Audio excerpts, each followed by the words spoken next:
En el corazón de Connecticut, rodeada de niebla espesa y árboles que crujían con cada ráfaga de viento, se encontraba la casa de Ed y Lorraine Warren, dos de los más reconocidos investigadores de fenómenos paranormales. Su hogar no era un lugar común. Era un museo, una cárcel espiritual donde cientos de objetos malditos estaban encerrados tras vitrinas bendecidas, cada uno con una historia aterradora. Capítulo 1. El origen del mal. Ed Warren, demonólogo autodidacta, y Lorraine, medium clarividente, comenzaron su travesía en la década de 1950. Desde jóvenes, Lorraine podía ver cosas que nadie más veía: sombras, entidades, presencias que no pertenecían a este mundo. Ed, por su parte, estaba obsesionado con entender el mal y cómo éste podía aferrarse a objetos o lugares. Juntos formaron un equipo destinado a confrontar lo imposible. El caso que cambiaría sus vidas llegó en 1968, cuando dos jóvenes enfermeras les entregaron una muñeca que parecía inofensiva, Annabelle. Según contaban, la muñeca se movía por sí sola, dejaba notas escritas con tinta roja y una noche intentó estrangular a una de ellas mientras dormía. Los Warren no tardaron en confirmar la presencia demoníaca. No era el espíritu de una niña lo que habitaba la muñeca, como muchos pensaban, sino un demonio que buscaba poseer un cuerpo humano. Llevaron a Annabelle a su casa y la encerraron en una caja de cristal, reforzada con oraciones latinas. Lorraine solía advertir: nunca miren directamente a Annabelle por más de unos segundos, ella también observa. Capítulo 2. La casa en Harrisville. Una de las investigaciones más oscuras que enfrentaron ocurrió en 1971, cuando la familia Perron los contactó por sucesos en su granja de Harrisville, Rhode Island. Las puertas se abrían solas, había olor a carne podrida y los relojes se detenían a las 3:07 a.m. cada noche. Lo más aterrador era una presencia femenina que atacaba a Carolyn, la madre. Lorraine, al entrar a la casa, sintió un frío que le caló los huesos. «Aquí murió alguien con odio, y no se ha ido», murmuró. Descubrieron que la propiedad había pertenecido a Bathsheba Sherman, una supuesta bruja del siglo XIX que ofreció a su hijo en sacrificio al diablo y luego se colgó de un árbol detrás de la casa. Desde entonces, el lugar quedó marcado por su maldición. Durante una sesión, Lorraine tuvo visiones de una entidad que se arrastraba por el techo como una araña, con ojos vacíos y una lengua negra. La posesión de Carolyn se volvió inminente. Durante el exorcismo improvisado que realizaron, Ed desafió directamente al demonio. Los gritos de la madre no eran suyos, su voz se volvió grave, masculina. «Esta casa es mía», gritaba la entidad a través de su cuerpo. Finalmente, el espíritu cedió, pero Lorraine sabía que no lo habían destruido, solo lo habían obligado a dormir.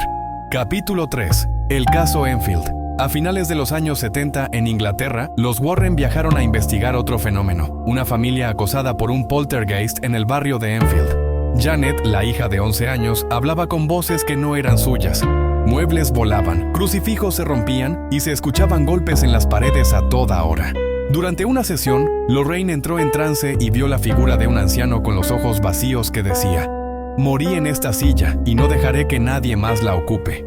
Aunque muchos medios dijeron que el caso era un fraude, Lorraine insistía que el demonio que manipulaba a la niña era real. Su voz solía cambiar, sus ojos se volvían negros por segundos. Los Warren sabían que no estaban tratando con el espíritu de un viejo, sino con una entidad que usaba esa forma para confundir. Capítulo 4. El Museo de lo Prohibido. En su casa, Ed y Lorraine habían construido el Museo del Ocultismo. Allí guardaban objetos poseídos, espejos embrujados, estatuas usadas en rituales satánicos, libros prohibidos y muñecos que lloraban sangre. Todo bajo candado, vigilado por oraciones constantes y una imagen del arcángel Miguel. El lugar más temido era el rincón de los objetos malditos. Lorraine solía decir que Annabelle intentó escapar en una ocasión durante una tormenta eléctrica. Las luces parpadearon, los candados vibraban y un sacerdote que la bendecía fue víctima de un accidente automovilístico horas después. Ed advirtió: «Estos objetos no son simples cosas, son puertas. Y si las dejas abiertas, lo que cruza no siempre regresa». Si te está gustando la historiaría, comenta, suscríbete y dale like. En 1981, los Warren se vieron envueltos en uno de los casos más controversiales de su carrera, el juicio de Arne Cheyenne Johnson. Fue la primera vez en la historia de Estados Unidos que alguien alegaba posesión demoníaca como defensa legal tras cometer un asesinato.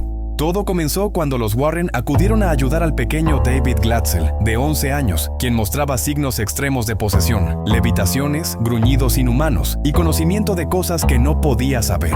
Durante el exorcismo, Ed y Lorraine documentaron cómo el niño gritaba con voces múltiples, se retorcía violentamente y hablaba lenguas muertas. Fue entonces cuando Arne, el novio de la hermana de David, desafió a la entidad. «Deja en paz al niño. Tómame a mí». Días después, Arne asesinó a su arrendador con una navaja. Aseguraba que una fuerza lo había empujado a hacerlo y que no recordaba nada.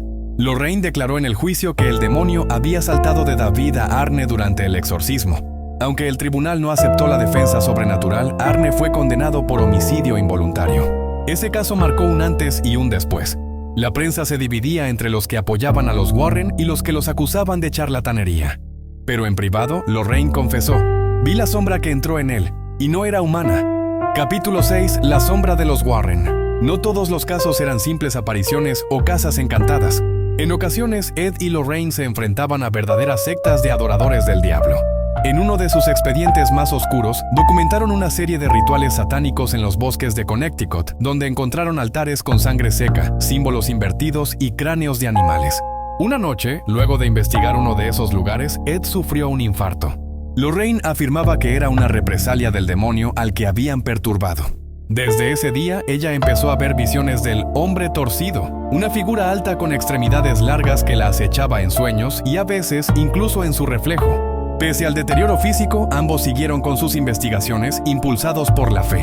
Decían que mientras ellos creyeran en el bien, el mal no podría vencerlos, pero cada caso los desgastaba un poco más. Capítulo 7. El espejo de los 7 ojos. Entre los objetos más peligrosos del museo había un espejo traído desde 1900 y Nueva Orleans vinculado a 7 suicidios. Cada dueño decía ver figuras detrás de su reflejo, incluso en plena oscuridad. El espejo parecía absorber la energía de quienes lo miraban durante mucho tiempo, dejando en ellos una tristeza tan profunda que se quitaban la vida. Un sacerdote intentó destruirlo, pero el mazo se rompió antes de hacer contacto. Lorraine, al mirarse en él una noche, vio no su reflejo, sino una versión envejecida y muerta de sí misma, con gusanos en los ojos. Ed la apartó a tiempo, y desde entonces el espejo fue sellado con cadenas y agua bendita. Capítulo 8. El final de la cacería. En sus últimos años, los Warren comenzaron a entrenar a jóvenes investigadores. Su legado no podía quedar en el olvido. Sin embargo, Lorraine advertía: «Esto no es un juego. No se trata de cazar fantasmas, sino de enfrentarse al mal con la fe como única arma». Ed falleció en 2006. Lorraine dijo que la noche de su muerte, todos los objetos del museo vibraron ligeramente, como si algo supiera que el guardián ya no estaba.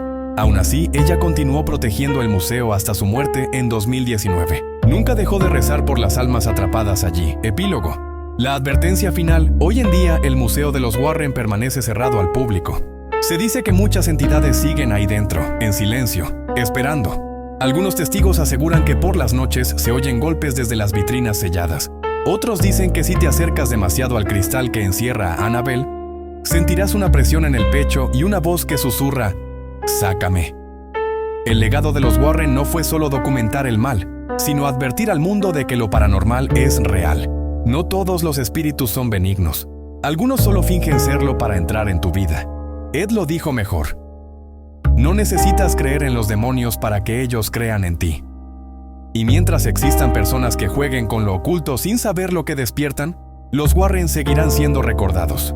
No como cazadores, sino como los guardianes de una guerra silenciosa que aún se libra en las sombras.